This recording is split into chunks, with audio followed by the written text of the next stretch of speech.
ഈ ചൈനക്കാരെ സമ്മതിക്കണം കേട്ടോ. ഒരു പ്രോഡക്റ്റ് മാർക്കറ്റിൽ ഇറങ്ങി ദിവസങ്ങൾ കഴിയുന്നതിന് മുമ്പ് അതിന്റെ ഡ്യൂപ്ലിക്കേറ്റ് അവന്മാർ ഉണ്ടാക്കിയിരിക്കും. തീർച്ച ഒറ്റ നോട്ടത്തിലൊന്നും കണ്ടുപിടിക്കാൻ പറ്റാത്ത പോലെ പെർഫെക്ഷനിൽ അവന്മാർ ഉണ്ടാക്കുകയും ചെയ്യും. അട്ടാറ് തലയാണ് അവന്മാർക്ക് കേട്ടോ. പിന്നെ ഇപ്പൊ തെരഞ്ഞെടുപ്പൊക്കെ വരാൻ വേണ്ടി പോവാണ്. ചുറ്റുപാട് നോക്കിക്കഴിഞ്ഞാൽ ഒത്തിരി ഡ്യൂപ്ലിസിറ്റി നമുക്ക് കാണാൻ വേണ്ടി പറ്റും. ഒത്തിരി സിനിമാ ഗാനങ്ങളുടെ പാരഡി ഗാനങ്ങൾ ഇറങ്ങാൻ വേണ്ടി പോകുന്നു, അല്ലെങ്കിൽ ഡെമ്മി സ്ഥാനാർത്ഥികളും അപരന്മാരും ഒക്കെ പിറക്കാൻ വേണ്ടി പോകുന്നു. ഇതൊന്നും ഒറിജിനൽ അല്ല, എല്ലാം ഡ്യൂപ്ലിക്കേറ്റ്. അതുപോട്ടെ, ഇനി വാചകങ്ങളിൽ കംപ്ലീറ്റ് ഡ്യൂപ്ലിസിറ്റി ആയിരിക്കും, വെറും വാഗ്ദാനങ്ങൾ മാത്രം. തെരഞ്ഞെടുപ്പ് വിശേഷങ്ങളിലേക്കൊക്കെ വരാം. അതിനു മുമ്പ് ഒട്ടും ഡ്യൂപ്ലിസിറ്റി ഇല്ലാത്ത ഒരു വചനം നമുക്ക് കേൾക്കാം. John chapter 12 versus 44-50.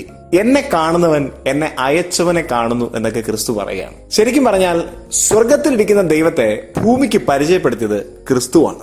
ക്രിസ്തുവിലൂടെയാണ് നമ്മുടെ ദൈവത്തെ അറിഞ്ഞത്. Really our God experience is our Christ experience. ക്രിസ്തു ഭൂമിക്ക് ദൈവത്തെ പരിചയപ്പെടുത്തിയെങ്കിൽ ക്രിസ്തുവിനെ ലോകത്തിന് പരിചയപ്പെടുത്തുന്ന ദൗത്യം ഓരോ ക്രിസ്ത്യാനിയുടേതുമാണ്. ശരിക്കും ആ ബ്രാൻഡിന്റെ ക്വാളിറ്റി കുറയാതെ ലോകത്തിന് പരിചയപ്പെടുത്താൻ നമുക്ക് പറ്റണുണ്ടോ? വലിയ ചോദ്യമാണ്, വലിയ റിസ്ക്കുമാണ്. രാഹുൽ ഗാന്ധിയിലേക്ക് തിരിച്ചെത്താം. ഈ രാഹുൽ ഗാന്ധിക്ക് ഈ നാട്ടിൽ അപകടം ഉണ്ടാകാൻ കാരണം എന്താണെന്ന് നിങ്ങൾക്ക് അറിയോ? കേട്ടറിവാണ്, സത്യമാണോ എന്നെനിക്ക് കൃത്യമായി അറിയില്ല. എന്നാലും ഇങ്ങനെയാണ് കേട്ടത്. കോൺഗ്രസ് ഭക്തനായ ഒരു അപ്പൻ രാജീവ് ഗാന്ധി ഒത്തിരി ഇഷ്ടപ്പെട്ടിരുന്നതുകൊണ്ട് മകന് രാഹുൽ ഗാന്ധി എന്ന് പേരിട്ടു. പക്ഷെ മകൻ വളർന്നു വന്നപ്പോ കോൺഗ്രസിന് തന്നെ പാരയായിട്ട് രാഹുൽ ഗാന്ധിക്കെതിരെ മത്സരിക്കാം. ചില സമയത്ത് ഈ ക്രിസ്ത്യാനി എന്ന ടൈറ്റിലും കൊണ്ട് നടന്നിട്ട് വേണ്ടാതിനും ഒക്കെ കാണിച്ചു കൂട്ടിയിട്ട് ക്രിസ്തുവിന് തന്നെ നാണക്കേടായിട്ട് നമ്മൾ മാറാറുണ്ട്. അതുകൊണ്ട് വല്ലാണ്ട് സൂക്ഷിക്കേണ്ട ഒരു സമയമാണ്. ശരിക്കും ഒരു ബ്രാൻഡഡ് ഐറ്റവും ഒരു ഡ്യൂപ്ലിക്കേറ്റ് ഐറ്റവും തമ്മിൽ തിരിച്ചറിയുന്നത് എപ്പോഴാണെന്ന് അറിയോ? അത് കാലപ്പഴക്കം കൊണ്ടാണ് തിരിച്ചറിയപ്പെടുന്നത്. പ്രതിസന്ധികളെ അതിജീവിക്കാൻ കഴിയാതെ ഡ്യൂപ്ലിക്കേറ്റുകളൊക്കെ തകർന്നു വീഴും. ചങ്ങാതിമാരെ, ക്രിസ്ത്യാനിയെ സംബന്ധിച്ച് ഇത് നല്ല ടെസ്റ്റിങ്ങിന്റെ സമയമാണ്. സാമ്പത്തിക ക്രമക്കേട് ആരോപണങ്ങൾ, മറ്റിതര ആരോപണങ്ങളും ഒക്കെ ആയിട്ട് സഭ ഇങ്ങനെ വല്ലാണ്ട് കുലുങ്ങിക്കൊണ്ടിരിക്കുകയാണ്. ഡ്യൂപ്ലിക്കേറ്റുകളെല്ലാം അടിച്ചു പോകും, നോ ഡൗട്ട്. പക്ഷേ the real Christian brand will remain.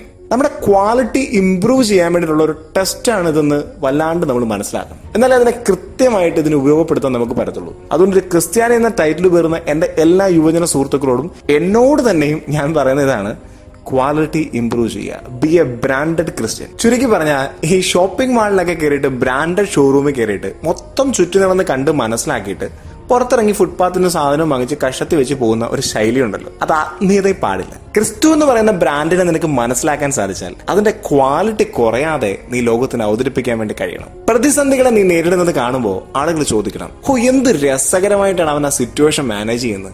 അത്ര പ്രതിസന്ധി ഉണ്ടായിട്ടും ഒരു കുലുക്കവും ഇല്ലാതെ സ്ട്രോങ് ആയിട്ട് നിന്നതിന് മാനേജ് ചെയ്യുന്നു. ഇവന്റെ ബ്രാൻഡ് ഏതാ എന്ന് ചോദിക്കും. അപ്പൊ നീ പറയണം, I am branded in the name of Christ. ഞാൻ ക്രിസ്തുവിന്റെ പേരിൽ ബ്രാൻഡ് ചെയ്യപ്പെടുന്ന ആളാണ്. ഐ ആം എ ക്രിസ്ത്യൻ എന്ന് പറയാൻ വേണ്ടി പറ്റണം. This is R J father signing of.